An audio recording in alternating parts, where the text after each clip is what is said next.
aking ano, bagong nilabas, no? Serki.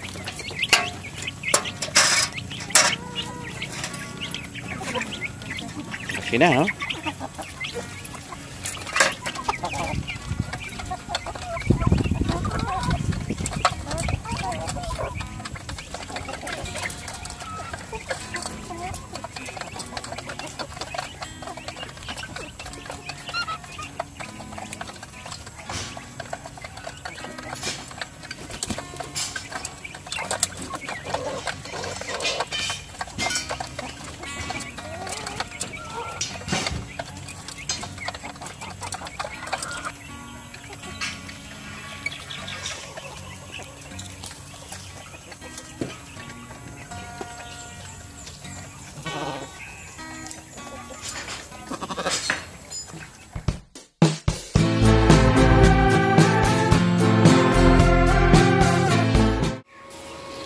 Hey guys, magandang hapon.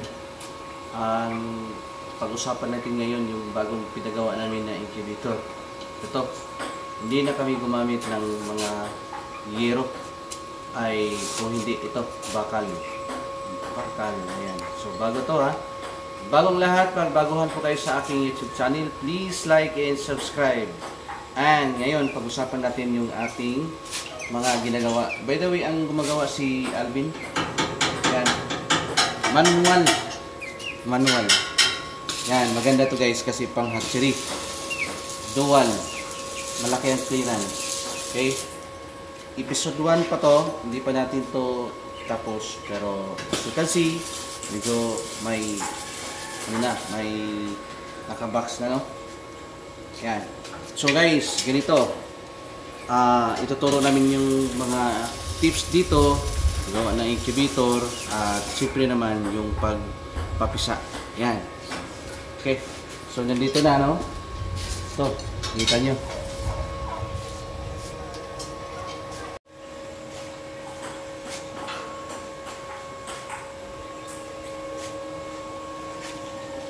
Oh, shout out Ben. Shout out.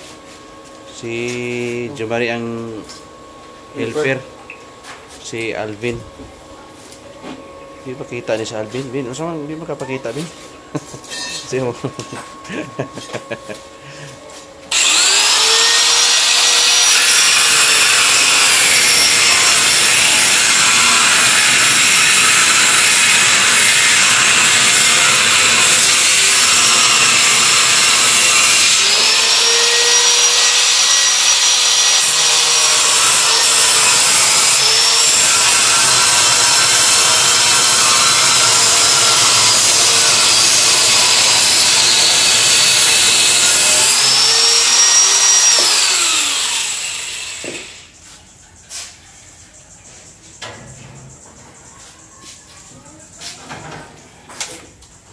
Ayan guys, gumawa kami ng bagong incubator.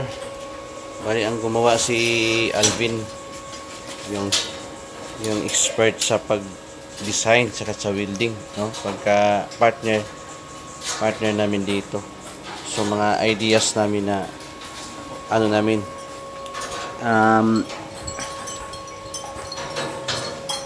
collaboration po.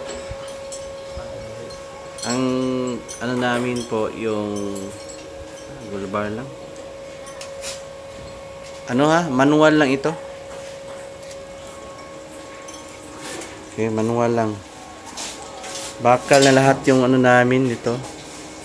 Bakal na para hanggang sa dono. Bakal na. Para wala ng kahoy. Sige. Isukatin natin.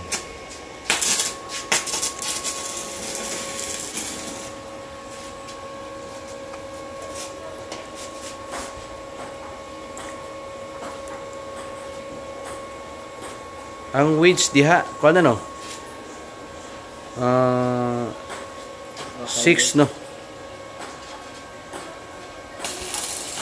6 yan no. Ikan jadi Ikan dari padron dari. size no niya ang iyang tayo kataas 5.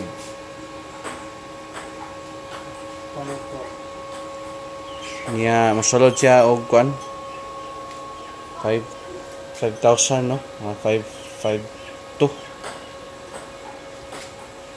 Ang kinibin pila ni iyang kuan diri, pila ka inches ni?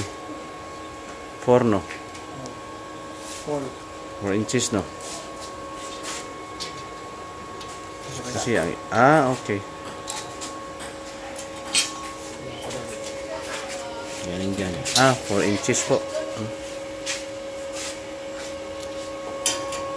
4 inches.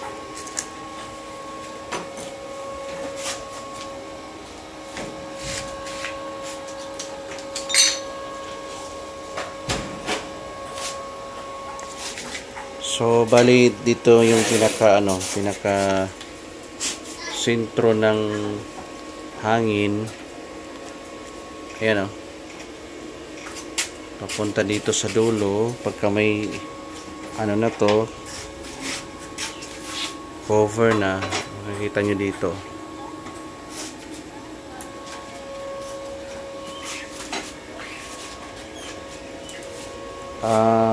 Lang yung valve nyo na yan sa gilid sa gilid.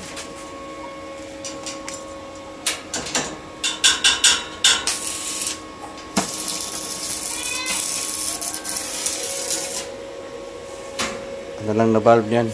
1 2 3 4 5 6 no sa gilid.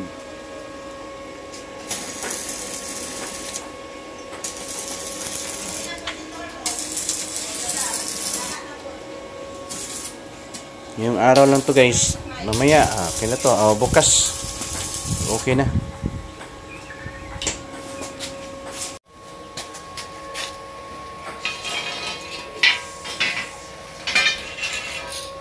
Natamaan ka sa pusok? Pusok ng living. Sakit sa mata. Anong pwedeng bili ka ng gamot? Nagbili na ka? Nagpalit ka? Paracetamol din na, tambalan na. Hindi pa siya sakit.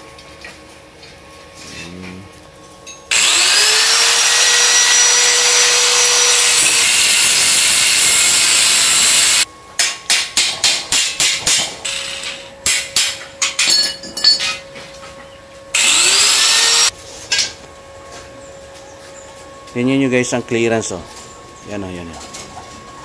Yan. Tingnan na to Ito. Clearance po dito ng ito maganda Yan 3 pin sa sa pagitan ng sa gilid po ng plywood 3. Yan yung maganda.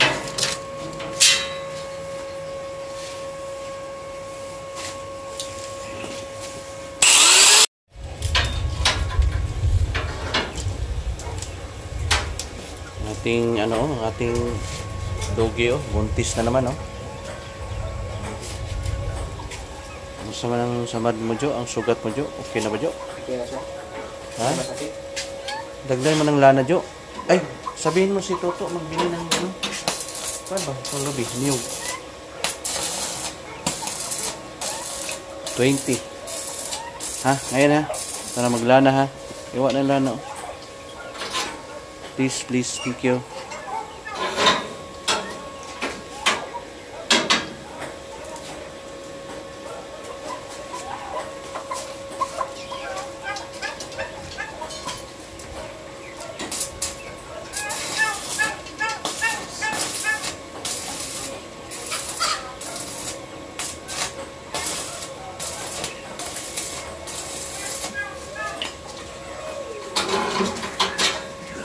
Tapos lagyan na naman natin ng gulong.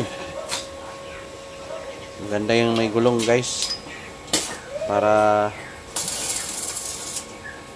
malipat-lipat natin kung saan natin ilagay incubator.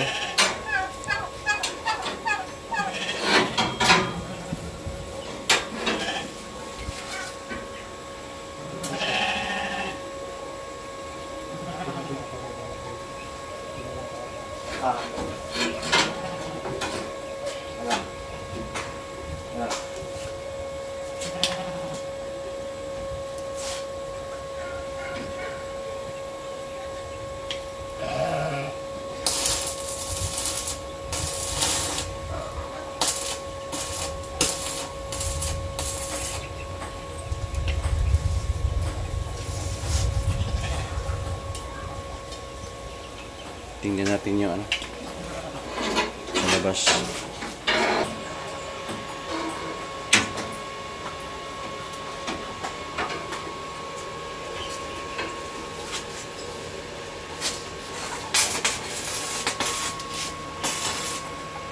Malaki tong ano namin, ginawa ngayon.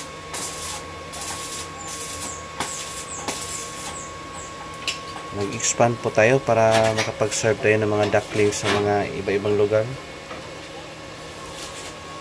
Kasi yung dating incubator natin kulang kulang.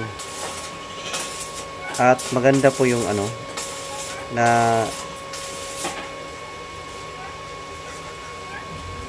experience namin, maganda yung ganitong incubator so far ha. Nasa gitna yung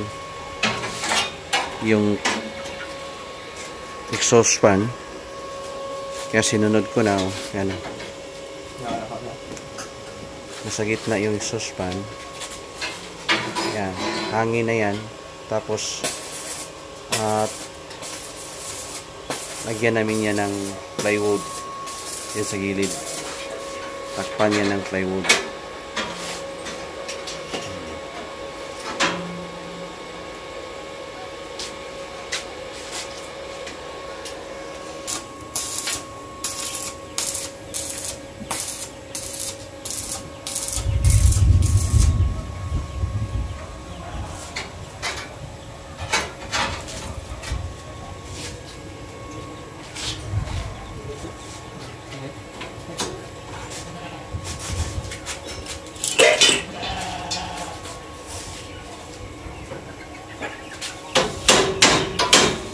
So yan guys, gumawa kami ng bagong incubator. Kasi hindi na namin to yung dati kasi maliit. So ngayon, gumawa kami ng bago para mas ma-serve namin yung mga nag-order sa mga ducklings. And yan guys, shout out po pala sa mga lahat ng subscriber natin, mga nag-follow sa ating content. Maraming salamat po ulit sa mga walang sawang sumusuporta po.